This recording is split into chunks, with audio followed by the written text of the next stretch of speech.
কারো উপর হামলা কিংবা জ্বালাও পোড়াও যেন না হয়, আমরা যাই করব আইনের মাধ্যমে করব।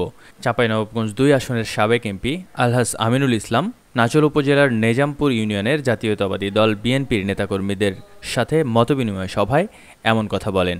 18টা বছরে একটা ছেলে ডিগ্রিতে চলে দেন, আরে চিন্তা করেন আপনার, আমার সেই ছোট ছেলে এখন ব্যবসা করে।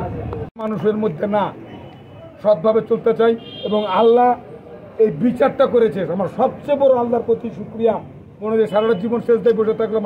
বাংলাদেশের আপামর জনতা, পাশাপাশি বাংলাদেশের ছাত্র জনতা আপনাদেরকে, আমাদেরকে, সারা বাংলাদেশের, সারা পৃথিবীতে যে ইতিহাস তৈরি করেছে, এই ইতিহাস আমাদের হৃদয় মন্দির থেকে মুছে যাওয়ার নয় বন্ধুরা। মাননীয় সাবেক এমপি মহোদয় আলহাজ আমিনুল ইসলাম ভাই আমাদের মাঝে আজকে খবর সাথে সাথে চলে এসেছে ভাইরা। সভায় স্থানীয় নেতৃবৃন্দরাও উপস্থিত ছিলেন।